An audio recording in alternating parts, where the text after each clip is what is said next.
really hated War Boss. I hated it the most out of anything I played. Today I'm going to talk about 20 games, and War Boss is by far the lowest. The absolutely horrible attempt at humor, the complete lack of an art style, horrible font choice, completely confusing UI.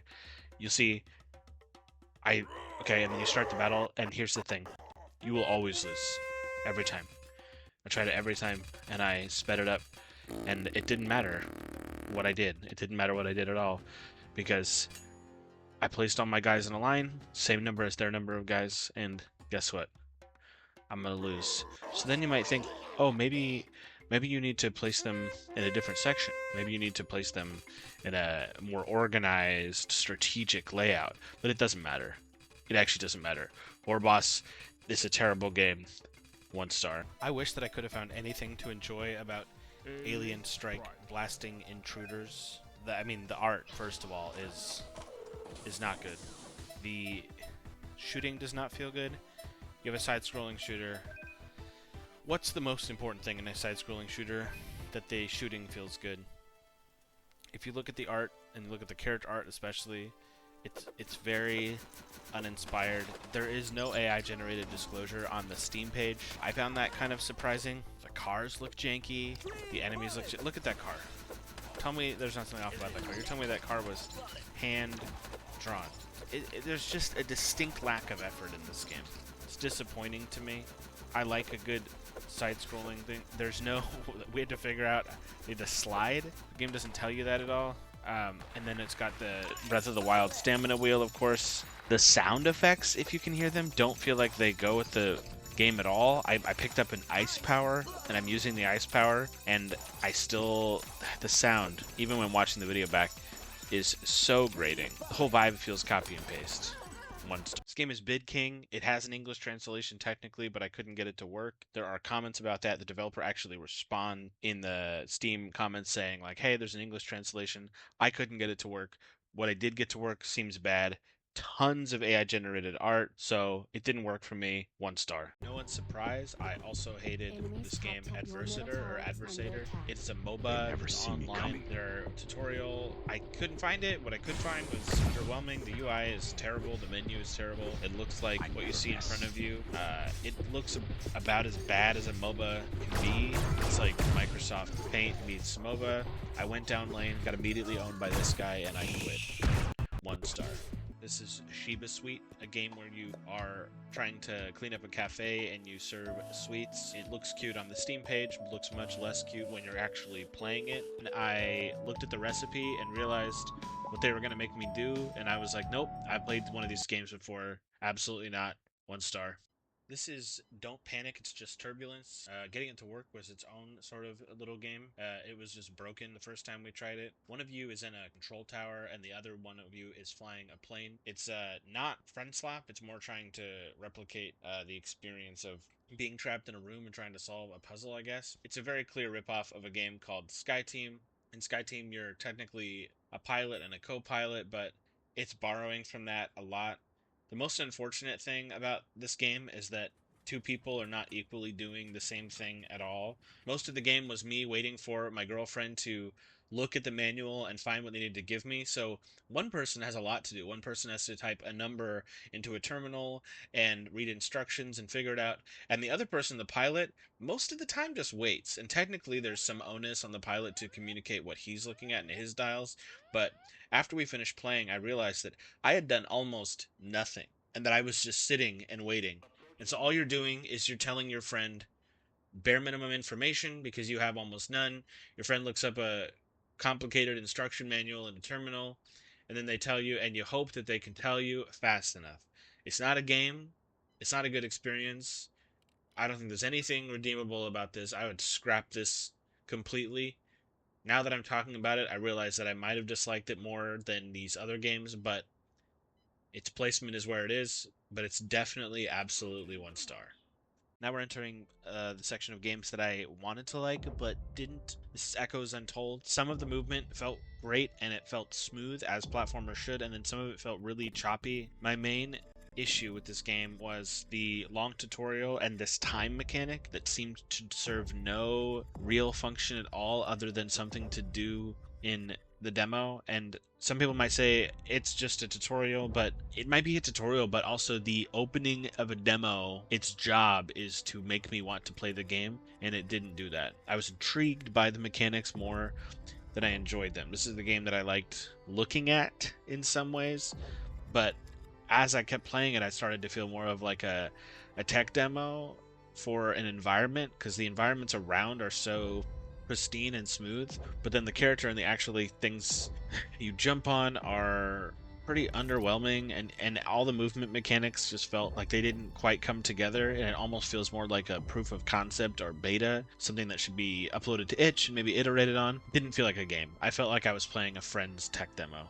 It's going to be a hesitant but decisive 1 star. You know, it's bad when we're reaching the era where all simulator games are effectively the same. There really isn't anything different about them. This was very similar, where you order a license for one particular type of anime, you stock the anime on your shelf, and in this anime shop simulator, you run an anime shop. You simulate what it would be like to run an anime shop.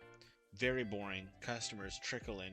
I can see exactly where it's going. It does not do anything to distinguish itself from any other shop simulator, other than the fact that it's got sort of this anime aesthetic, as well as the fact that instead of selling trading cards, or instead of selling retail items, or instead of running a grocery store, you are selling anime. Manga, I guess, in the beginning. I played it for maybe 5 minutes, did not even finish a day. I gave up. I did not like it at all. It's gonna be 1 star. I'm No Demon Lord was not fun. It's just a survivors like. The one cool thing this game did that I would probably recommend that other survivors likes do, or I would like to see in other survivors likes, is that it recommended skills. So when the 3 skills came up, the options for upgrading an ability or acquiring a new ability or whatever it may be, it has a recommended option, and I love that. I love that. I thought that was so cool. Unfortunately, it's the only cool thing this game does. You can see it in front of you. Underwhelming art style, nothing original. I did actually complete the boss on the first run. I got all the way. It has this sort of Slay the Spire path mechanic, which that's one of my main problems with this demo. You finish a run, and then you go to a shop, and then you have to select like a thing along the path, but there's no continuity. Like, one of the best things about a survivor's like is you get stronger over time, and instead in this game you're experiencing that burst of strength in chunks, as opposed to one long fluid run, and that did not feel good.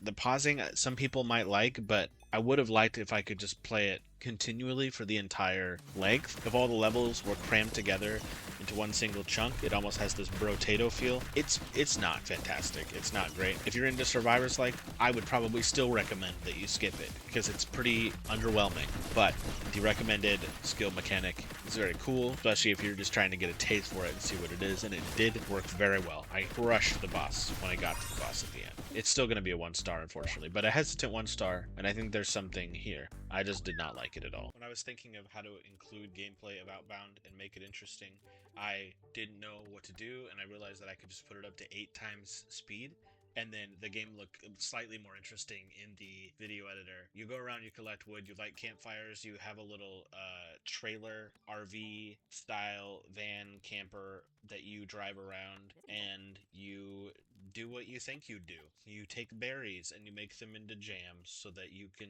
stay full. You grab wood and fiber so you can make things, so you can chop better. And there is at one point a puzzle, quote unquote, where there's a bunch of logs in the middle of the road and you need to drive your vehicle past them. And so you have to craft the axe, and so you can chop the logs so that they're not in the way. The driving is like if RV There Yet wasn't like trying to like be silly, but there's nothing about this game that felt memorable. It almost felt like it was like co-op Firewatch, but all of the fun parts taken out. Like, you and your friend can just explore the world of Firewatch, but not interact with the world in any way. Like, you could just walk around the like actual like environment of like not Overwatch, Firewatch. But I don't know. It was pretty bad. Played it for longer than I thought it would, uh, mostly because I wanted to get to the end and see what was at the end, and then The end, there was nothing. The whole game was nothing. I kept wanting the game to be fun because there are some parts of it that feel like there could be something there. So this is not necessarily like a hard pass. In fact, this game is going to be the first 2-star of this video. We're past the 1 stars, but it's a low 2-star, close to a 1. I don't know. Would I recommend trying it? Sure. This is probably the first one that if you want to try out a demo at Next Fest, try it. But man, it's just empty. It's just empty. It's like eating a lot of fast food from a restaurant you like, um, but as you're eating it, it's not hitting the spot, and it's like you're not full afterwards. Like you're full in a way that you're like, I can't eat any more food, but there was nothing about it that satisfied you. So much here is something that a game that I would like, and the co-op element is really cool. Games like this don't usually have co-op, but man, was it boring. It's been 2 stars. I loved the idea of Ancestral Players. Unfortunately, I did not love the gameplay. One of the things that really gets me with Ancestral Players is it feels like it doesn't. It's such a fun idea. It's not doesn't come together the way it looks janky, but some of the parts of it feel good. But at the same time, the other thing is that I don't know if this is going to build enough of a multiplayer base to work. One of the most unfortunate things about indie multiplayer games that require, let's say, like 8 players on both sides, you need at least 16 players. A lot of these games are designed for groups of that size, and they don't work if there isn't enough people playing. Ancestral Players has a cool idea, which is that it's kind of like gun game. You start with almost nothing. You start with just an axe. When you die, you get a little bit stronger. So then you get armor, and then you get a better axe, and then better axe, and you have 9 lives. And so if you die after getting to the top of like the 9 life skill tree, so when after your 8th life, you'll be the most powerful. You'll have armor, you'll have 2 dashes, you'll have a double jump, you'll have stronger weapons, and it's whatever player can survive the longest. So the better you are, you might be able to kill a player that's like at the very last step of the skill tree on his 9th like life, even though you're only on your 5th life. So there's kind of this mechanic where you get stronger, but it does actually balance out because once you're the strongest, if you die when you're the strongest, you're out of the game. So it's kind of a battle royale like thing, but it is like you get stronger every time you die, and so players that are better are still able to be like in the mid-tier levels, only have died a few times, and kill the higher level people with the better stuff. It's a way to reward skill in a way that's very interesting.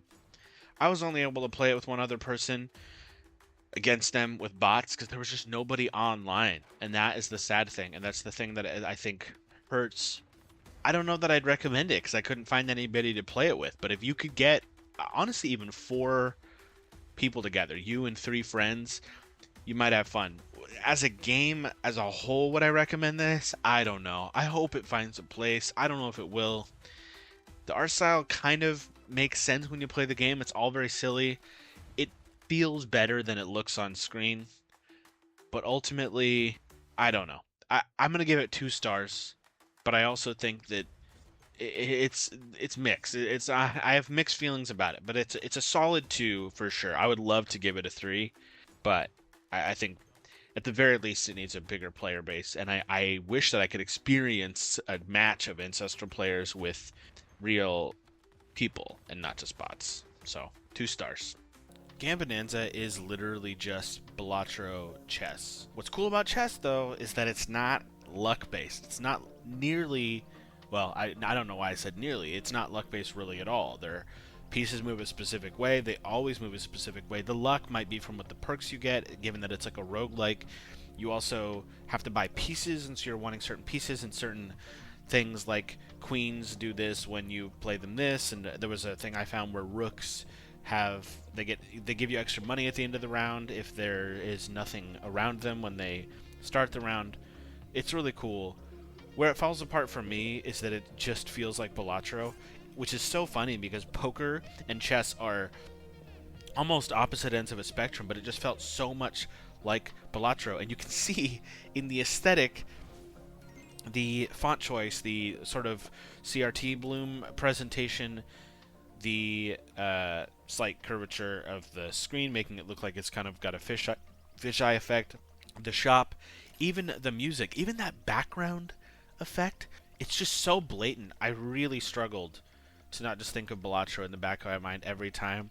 And I struggle with Balatro. I think Balatro kind of preys on people's psychological tendencies in a way that's kind of gross. And even though it's not real money, I still think like it's a time suck in a way that I think that sometimes you end up playing hours of Balatro not knowing if you had fun. And if you are a person that thinks that fun can be measured by time spent playing, you're just wrong. I encourage you to think a little. I believe it's called Gambonanza. That's how you pronounce it. I don't know. It's definitely 2 stars. It's a really well-made game. I'm very cautious of it. It's Balatro chess, and that's disappointing to me. I can't give it 1 star because of how polished it is and how considered of a game it is, but I will say, I'm disappointed that it exists. I'm disappointed in the fact that like this is where we are. I wish that we could expand a little bit, especially in the terms of Steam Next Fest, which is supposed to be this celebration of indie games, but it's bad out there. Survivors likes, Balatro likes, Idlers, Simulators is where we're at. And there's so many of them. And even though you haven't played Gambonanza, if you just think a little bit, if you just use your brain, a little bit of imagination, you've played Gambonanza. You have. You know where it's going to go. You know what it's going to do. And if you want to spend your time doing that, go for it. Does it seem, based on my play, that it's going to be a great Balatro-like? Absolutely. And I don't like that. I don't like that it's probably going to consume a lot of people's time, that Kotaku and Polygon are going to be like, my new obsession is Gambonanza, and it's so great. You remember when Ball Pit came out, or Ball X Pit, I don't know how you say it, and how many people were like, oh my god, this is incredible. When it's just preying on your psychology. It's just another one where the numbers go up and you get longer runs and it's cool, and that's fine. It's not what I play games for. I don't play games to be addicted to the feeling of a number going up. And I'm going to get a lot of detractors for this, I know. But if your sensibilities seem that they might slightly match with mine and you want to play interesting games, I would do a hard pass on Gambonanza, but it is 2 stars. Undeniably a good, competent, well-made game. The only reason I'm not giving it 3 stars, which it could, is because of that lack of originality. The blatant Balatro knockoff, not in the chess, but in everything else. Just look at the screen, and you'll know what I mean. It's not a ripoff because the core mechanic is different, but man, in every other way, it's so blatantly ripping off Balatro. And I think there should be some shame around that. They should just go for something slightly different. Different background, different music, different font choice. You don't need to be Balatro. If somebody told me that Local Thunk made a sequel to Balatro, but it's chess instead, I would believe them. Because it's exactly the same. If somebody said, do you think this is a Balatro sequel from Local Thunk, or do you think this is a completely different game? I would think it was Local Thunk because of how blatant it is. Why am I focusing so much on this point? Because I'm frustrated. And you should be frustrated too. This is really disappointing. This is not good for games. We can't branch out a little bit? We can't branch out a tiny bit aesthetically from like one of the most successful roguelikes of all time? I don't get it. I don't get it. 2 stars, absolutely not 3, but admittedly not 1. If we're talking purely about my opinion, I wouldn't recommend it. I wouldn't play it.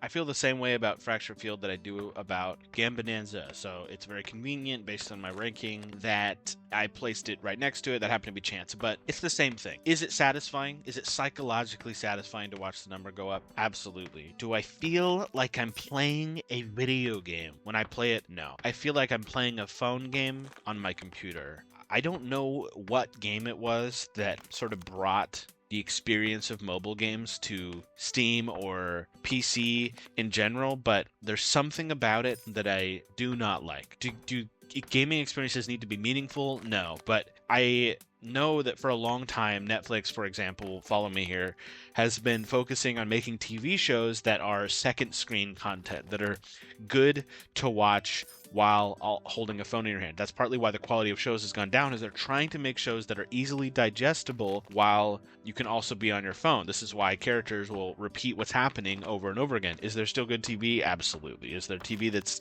not intended to do that? Absolutely. But there is a trend in games to take your time.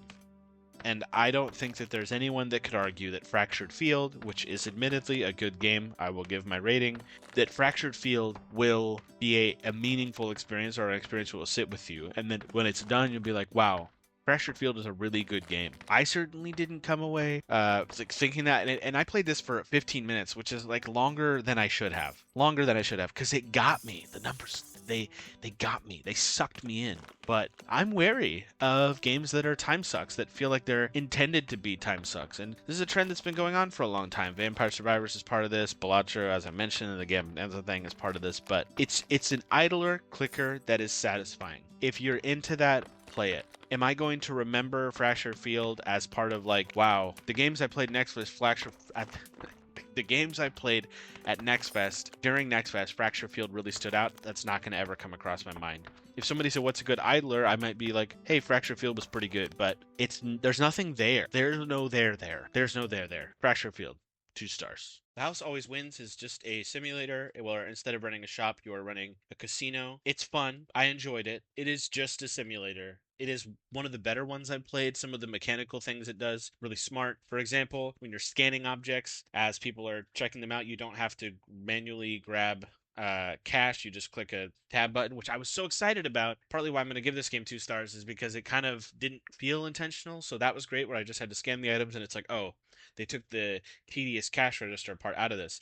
But apparently they didn't, because later on you get a cashier booth where you're supposed to check out chips so people can use them at the blackjack tables. And in that, you are doing that. You're taking the chips manually and you're changing them out for cash manually. So that doesn't even seem like it was a considered design decision, and it was just because like the way that bar tabs work, there was this one particular mechanic at the beginning of the demo where you didn't have to grab cash. So it might even just be the fact that I enjoyed playing with my girlfriend that led to me having fun. When I think about it critically, I don't know that it's an amazing game. It is one of the better shop simulators I've played. So if you have been looking for a co-op store simulator to kind of just vibe with your friends, it is one of the better ones. I think it does a lot. The upgrade tree is interesting. The things you have, managing the casino is fairly interesting. It is also very repetitive in the same way that all of those simulators are. And I want to be very clear. I will say again, I had fun. I had a lot of fun. I had probably like 3-star fun. Is it a good game? It's 2 stars. It's a 2-star game. It's fine. It like Friend Slap, these games have a way of like making you feel good and making you have fun playing with your friends. But the actual game, it's a casino simulator. You run a casino. There's some silly stuff that happens. Aliens can come to your casino. Goose can come to your casino. Geese can come to your casino. You have to shoo the geese out. And there really isn't much more to the game. It certainly doesn't push the genre. It's just, as far as polish goes, as far as certain design decisions go, it's one of the better ones. But the better one of a crowded genre that didn't really do anything new other than just being good at the genre, it doesn't. It's not spectacular. It's not mind blowing. So solid 2 stars. When I played the first, let's say 15 minutes, I was going to give the Eternal Life of Goldman 4 stars, but I realized that it was not, because the first level of the demo is so exquisitely designed, adds such interesting mechanics, feels fresh for a platform. But then I got to level 2 and realized that it was not as fresh as I thought. It could just be a bad level.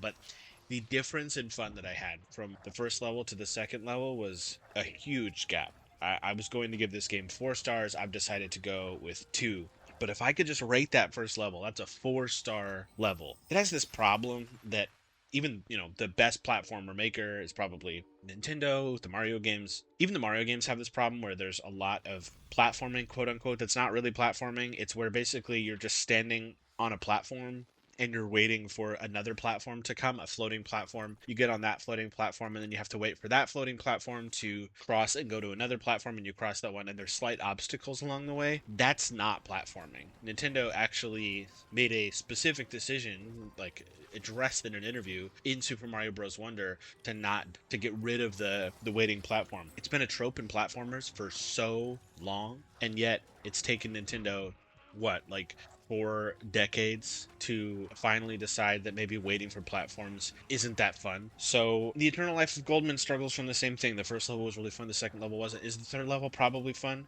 I'm sure. I'm sure it's fun. Could this be 3 stars? I don't know. I was so underwhelmed. The things that the game offers you in the beginning are so much more interesting than what the second level offers you, or even what the rest of the game offers you. There's these huge dialogue chunks where you're just hitting A to read through.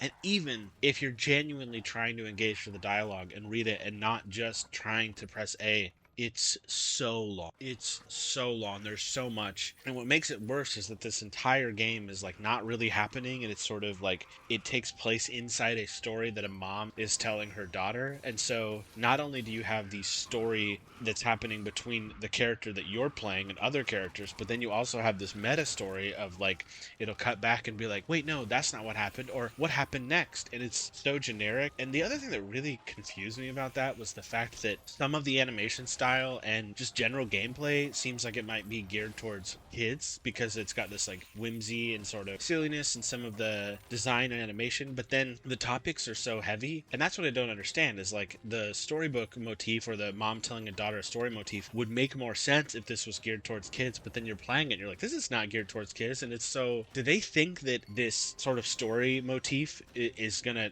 connect with me as an adult? Like, I guess platformer fans are more like we than I thought, or like maybe the Marvel demographic, that people with brainless media consumption skills are the ones playing platformers. But the humor was rough. I came for the platforming, and I got some solid platforming, but so many other elements of the game were kind of miserable. It's not a 1 star, obviously.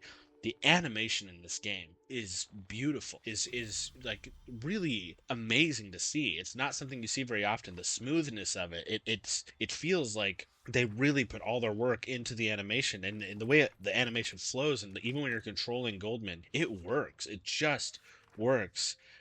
Man, everything about this game was deeply disappointing. There was a section that I was showing my girlfriend where like I was engaging in dialogue with a person, and the dialogue box just got bigger and bigger. It was line after line. It was like, okay, 4 lines, 5 lines, 6 lines, and it happened over and over again. And even though I'm trying to follow the story, I'm just like, my God, can I please get back?